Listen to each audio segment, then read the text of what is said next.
Pa nisam iznenađen s obzirom da sam odigrao proteklu polusezonu na poziciji desnog beka. Mijenjavši kapitena Mikića, očekivao sam da ću početi ove pripreme na desnog beka i mislim da sam, da kažem, dosta dobro odigrao u protekloj polusezoni, tako da mogu dosta dobro da odgovorim na toj poziciji. S druge strane, pitaju mi da li žalim što ne igram desno krilo. Ne žalim, ni jednom trenutku nisam se niti požalio treneru Robiju Presnečkom što me stavio na tu poziciju. Srećan sam što imam priliku da igram, da imam neki kontinuitet utakmica, što je najbitnije za igrača i što mogu da odgovorim dosta dobro na toj poziciji. S druge strane, ljudi kažu da ne treba da imam kompleksa od nekog sad mijenjanja pozicije, pogotovo što sam bio dosta ofanzivan. Trudim se i da sa te pozicije budem ofanzivan, da pomognem koliko mogu u napadu i na kraju krajeva da asistiram kod golova. Velika mi je čast da kažem prije svega što sam bio kapiten, što sam zamenio Marka Perovića u drugom poluvremenu. Sigurno je velika čast i velika prilika za mladu igrača da bude kapiten Crvene zvezde, nebitno što je to bila prijateljska utakmica.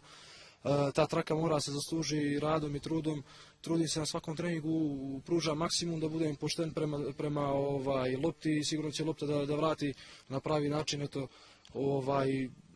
Opet se vraćam na polusezonu, da sam radio dosta dobro, da sam se trudio i kad nisam bio u startnih 11 i na kraju se sve to isplatilo i odigrao sam, da kažem, polusezonu u kontinuitetu. Bilo je dosta teško igrati pod onakvim uslovima. Teren je bio nakvašen, bio je dosta teško, lopta je zastajkivala na svakom metru, vodila se žestoka borba.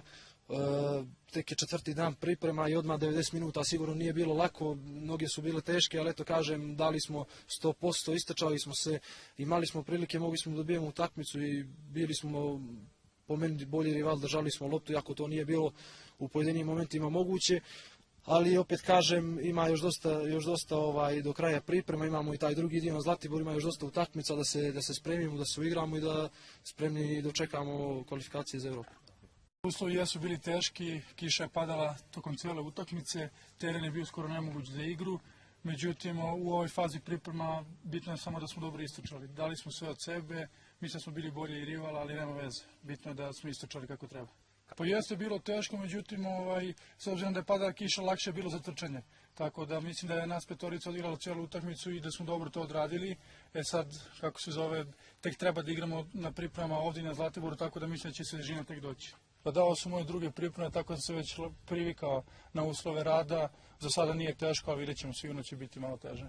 Mi smo pokušavali da igramo tu igru, međutim na momente nam nije uspevalo pa smo preskakali igru. Ali u većini dela meča smo pokušavali to, tako da nam je uspevalo.